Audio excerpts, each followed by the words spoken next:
Hi friends, welcome back to my channel. ఈరోజు మీకు ఈ సీరియల్లో ఏం జరిగిందో తెలుసుకోవాలి అనుకుంటున్నారా? అయితే వెంటనే మనం సీరియల్లోకి వెళ్ళిపోదాం. ఇక కావ్య రాజులు ఇద్దరు కూడా ఇంటికి వెళ్తూ ఉండగా కావ్య చాలా టెన్షన్ పడుతూ ఉంటుంది.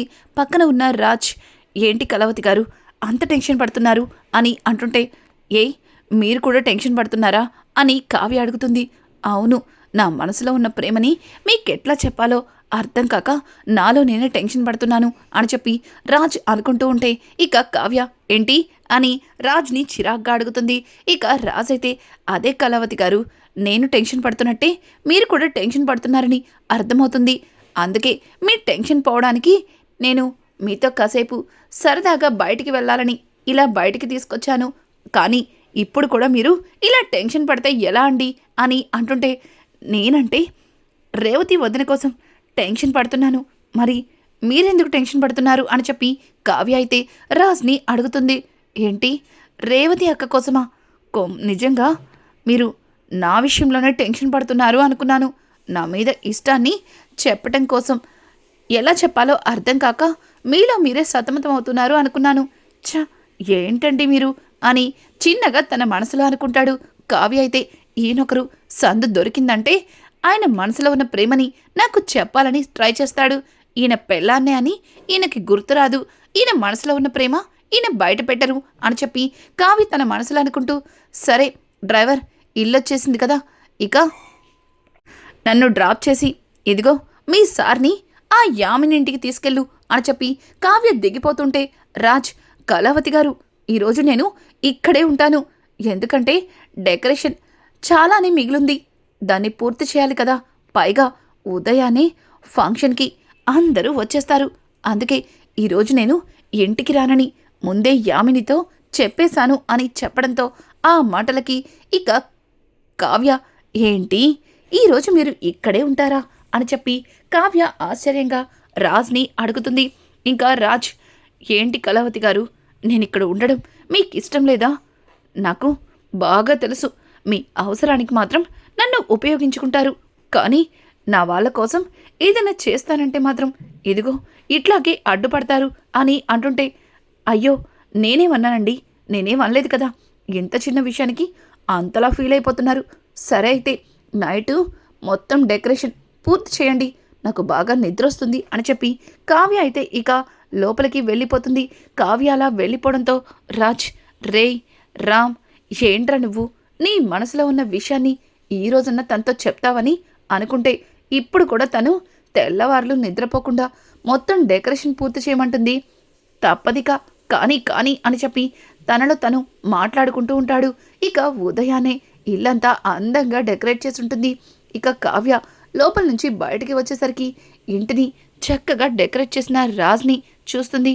ఇక కావ్య రాజ్ దగ్గరకు వచ్చి, రామ్ గారు, ఇదంతా మీరే డెకరేట్ చేశారా అని అడుగుతుంటే, అదేంటండి అలా మాట్లాడతారు, నాతో ఏమన్నా మీరు హెల్ప్ చేస్తా అన్నారా ఏంటి అని చెప్పి రాజ్ అయితే కావ్య దగ్గర గారాలిపోతాడు. కావ్య అయితే, నిజంగా చాలా బాగుంది అని చెప్పి ఇంకా కావ్య కూడా రాజ్ని పొగిడేస్తుంది. ఇంకా ఇదంతా ఇలా ఉండగా అపర్ణ అలాగే సుభాష్ లోపల మాట్లాడుకుంటూ ఉండగా ఇంతలో రుద్రాణి అయితే అక్కడికి వస్తుంది.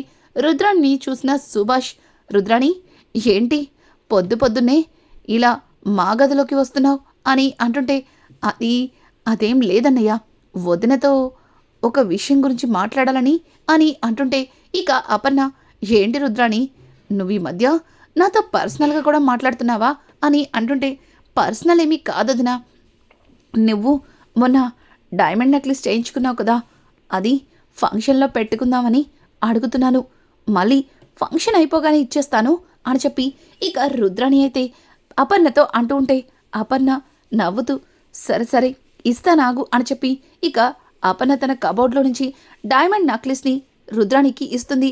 ఇంతలో సుభాష్ అక్కడి నుంచి వెళ్ళిపోతాడు. ఇక సుభాష్ వెళ్ళిపోవడం చూసిన అపర్ణ, వదినా, నిజంగా ఈ డైమండ్ నెక్లెస్ చాలా బాగుంది, ఒకవేళ రేవతిగానే ఉంటే ఇవన్నీ తనకే వెళ్ళుండేవి అని చెప్పి కావాలని రుద్రాణి రేవతి టాపిక్ని తీసుకొస్తుంది.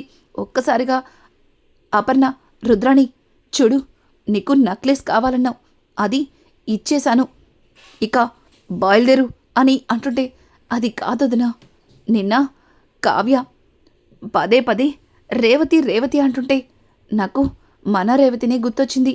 కానీ కావ్య తనని కాపాడిన అమ్మాయి పేరు కూడా రేవతి అనడంతో నాకు చాలా బాధనిపించింది. ఒకవేళ మన రేవతి అలాగే కావ్య స్వప్నల్ని కాపాడిన రేవతి ఒక్కరేనేమో అని అంటుంటే ఇక అపర్ణ, చూడు రుద్రాణి, అనవసరంగా నన్ను విసిగించకు. ఇప్పటికే నాకు చాలా కోపంగా ఉంది. ముందు నువ్వు ఇక్కడి నుంచి వెళ్తావా లేదా అని చెప్పి ఇక అపర్ణ అయితే రుద్రాణిని బయటకు గెంటేస్తుంది. ఇంకా రుద్రాణి, అమ్మయ్యా, రేవతి మీద వదనకి అలానే కోపం ఉంది. ఇక రేవతి ఇంట్లో అడుగుపెట్టిన మరుక్షణం ఇక వదిన తన మీద ఉగ్రకాళిలాగా వెళ్ళి మెడ పట్టుకుని మరొకసారి బయటకు గెంటేస్తుంది. ఇక ఆ రేవతి జీవితంలో ఇంటివైపు కన్నెత్తి కూడా చూడదు.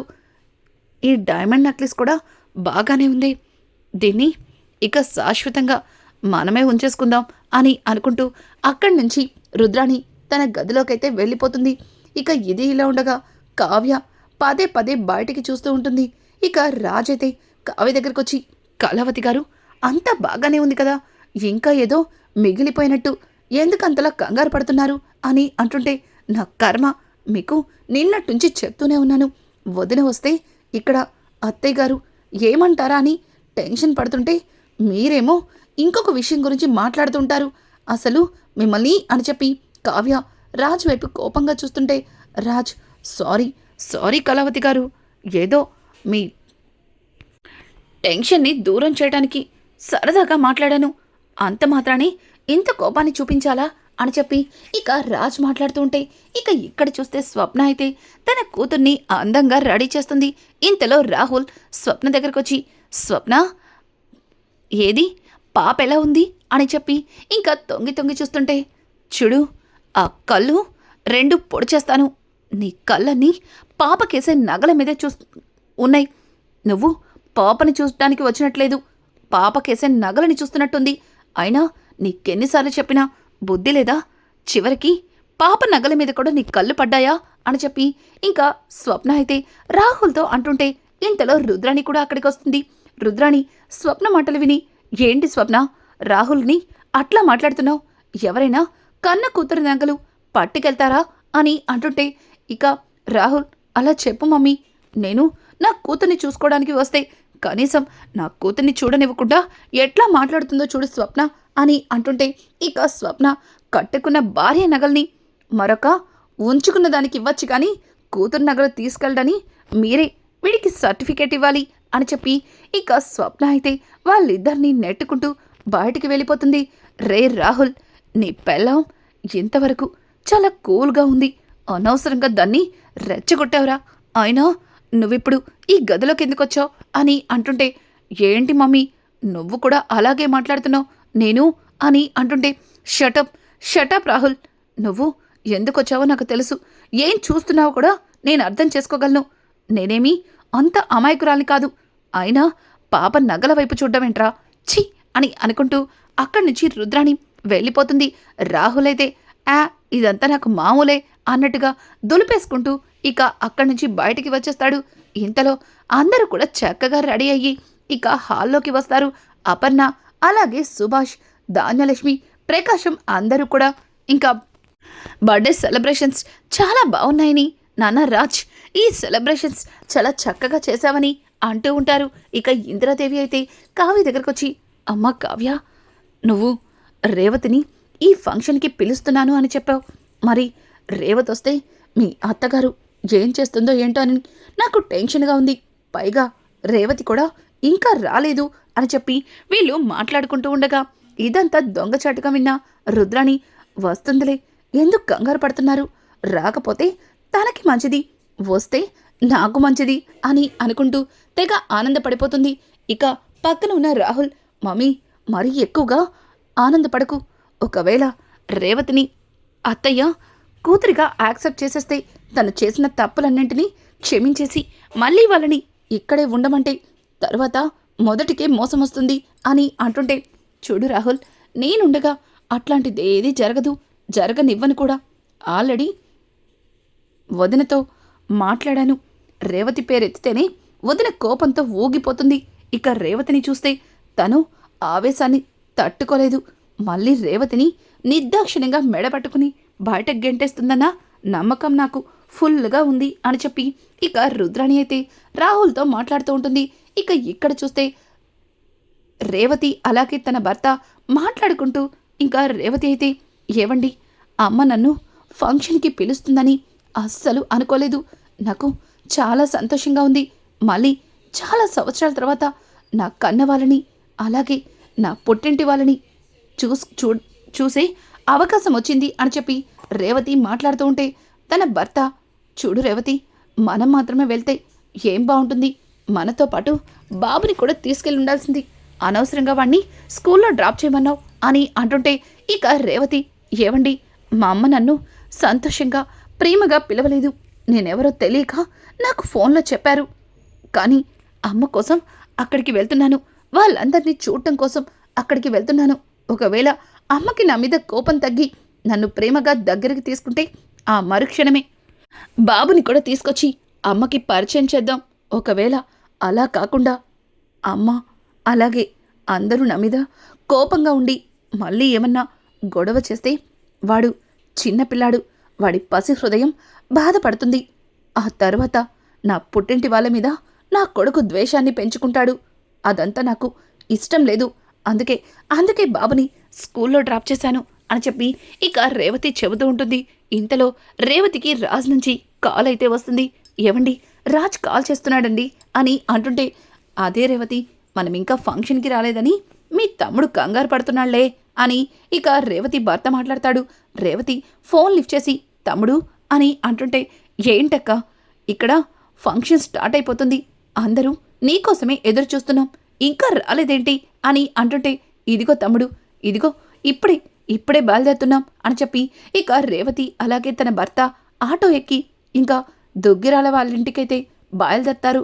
ఇంకా అందరూ కూడా కేక్ రెడీ ఉంది, అలాగే బర్త్డే బేబీ కూడా రెడీగా ఉంది. ఇంకెందుకు ఆలస్యం, కేక్ కట్ చేయండి అని చెప్పి సుభాష్ అపర్ణ అంటుంటే, అదేంటత్తయ్య అప్పుడే కట్ చేయమంటున్నారు, ఇంకా రావాల్సిన వాళ్ళు ఉన్నారు కదా అని అనడంతో ఒక్కసారిగా రుద్రాణి, ఏంటి రావాల్సిన వాళ్ళు ఉన్నారా, అందరం ఇక్కడే ఉన్నాం కదా, ఇక రావాల్సిన వాళ్ళు ఎవరున్నట్టు అని అంటుంటే, ఇంకెవరు, రేవతి గారి కోసమే కదా ఎదురు చూస్తుంది అని చెప్పి కావ్య అంటుంటే, నిజమేనండి, రేవతి లేకపోతే ఈరోజు కావ్య అలాగే స్వప్న తన కూతురు ముగ్గురు కూడా మనకి దూరమయ్యేవారు. కాస్త కూడా ఆలోచించకుండా వాళ్ళని కాపాడి ఈరోజు మన ఇంట్లో ఇంత సంతోషాన్ని నింపింది ఆ రేవతి. తనొచ్చే వరకు కేక్ కట్ చేయడానికి వీల్లేదు అని చెప్పి ఇక అపర్ణ అంటుంటే, ఇంతలో కావ్య, అదిగో రేవతి గారు వచ్చేశారు అని చెప్పి బయటకి చూపిస్తుంది. ఇంకా రేవతి ఆటోలో నుంచి కిందకి దిగడంతో ఒక్కసారిగా సుభాష్ అలాగే అపర్ణ కళ్ళు పెద్దవవుతాయి. ఇక వాళ్ళ మొహంలో కోపం. ఇంకా ఇక్కడ చూస్తే ఇందిరాదేవి, ధాన్యలక్ష్మి అలాగే ప్రకాశం ముగ్గురు కూడా రేవతిని చూసి ఎమోషనల్ అవుతారు. ఇంకా అలాగే కళ్యాణ్ అయితే, అక్కా అని చెప్పి రేవతి దగ్గరికి వెళ్ళబోతూ ఉంటే ఒక్కసారిగా సుభాష్, అపర్ణ ఆగు అని గట్టిగా అరుస్తారు. రేవతి గుమ్మం బయటే ఆగిపోతుంది. ఇంకా కావ్య, అత్తయ్య ఏమైంది అని అంటుంటే, చూడు కావ్య, ఇట్లాంటిది ఈ ఇంట్లో అడుగు పెట్టడానికి వీల్లేదు.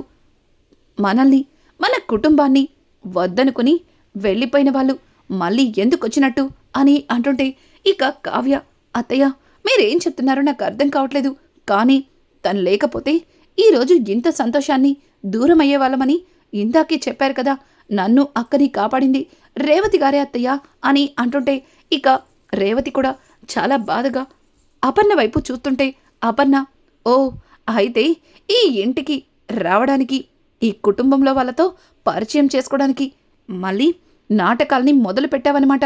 చూడు, ఆ రోజే చెప్పాను, నీలాంటి దానికి ఈ ఇంట్లో స్థానం లేదని, నీలాంటి వాళ్ళు ఈ ఇంట్లో ఉండడానికి వీల్లేదని, కానీ మళ్ళీ ఎందుకు మా చుట్టే తిరుగుతున్నావు? నా మాటని కాదని ఇదిగో వీడిని పెళ్లి చేసుకుని వెళ్ళిపోయావు కదా, మళ్ళీ ఎందుకు తిరిగి వచ్చావు అని చెప్పి ఇక సుభాష్ అలాగే అపర్ణ ఇద్దరు కూడా రేవతిని నిలదీస్తూ ఉంటే ఇంకా కావ్య, అత్తయ్య, రేవతి వదిన ఏ తప్పు చెయ్యలేదత్తయ్య, అనవసరంగా మీరు వదిన్ని నిందిస్తున్నారు. ఇదంతా కేవలం చిన్న పొరపాటు మాత్రమే అని చెప్పి ఇక కావ్య చెప్తుంటే, ఓ అయితే నువ్వు కూడా దీంతోనే చేరిపోయావన్నమాట. నాకు చెప్పకుండా బాగానే ప్లాన్ చేశారు. నాకు తెలియకుండా నాతోనే మళ్ళీ దీనికి ఫోన్ చేపించి ఈ బర్త్డే పార్టీకి రమ్మని చెప్పేలా చేశావు అని చెప్పి ఇక అపర్ణ అయితే కావ్య మీద కోపడుతూ ఉంటే ఇంతలో రుద్రాణి ఇన్వాల్వ్ అవుతుంది. వదినా, నీ కోడలు చాలా తెలివైంది. ఎంత తెలివైందంటే చివరికి నీ కూతురికి నీకు తెలియకుండానే ఫోన్ చేసి ఫంక్షన్కి పిలిచే అంత. అయినా వదినకి రేవతి అంటే ఇష్టం లేదని నీకు ముందే తెలుసని నీ మాటలే చెప్తున్నాయి. అంత తెలిసి కూడా కావాలని వదిన్ని అన్నయ్యని ఇబ్బంది పెట్టడానికి ఇలా రేవతిని ఈ పార్టీకి పిలిచావన్న సంగతి క్లియర్గా నాకు అర్థమవుతుంది. చూడు, నువ్వు ఏం చేయాలనుకుంటున్నావో నాకైతే తెలియదు, కానీ ఇట్లాంటి వాళ్ళు ఇంట్లో ఉండకూడదని ఆల్రెడీ వదిన అన్నయ్య నిర్ణయం తీసుకున్నారు. మరి వీళ్ళని ఎందుకు పిలిచినట్టు? అమ్మా, నువ్వేం మాట్లాడవేంటి అని చెప్పి ఇక రుద్రాణి అయితే కావ్యని తప్పుపడుతూ మాట్లాడుతుంది. ఇంతలో రాజ్, అత్త, కళావతి గారి తప్పేమీ లేదు. అనవసరంగా నువ్వు కళావతి గారిని నిందించద్దు. ఇందులో నా ఇన్వాల్వ్మెంట్ కూడా ఉంది. రేవతి గారిని నేనే కావాలని ఫంక్షన్కి తీసుకొచ్చాను. అక్క, ఏం మాట్లాడవేంటక్క అని అంటుంటే, రేయ్, ఏం మాట్లాడుతున్నావు? అదే నీకు అక్కేంట్రా?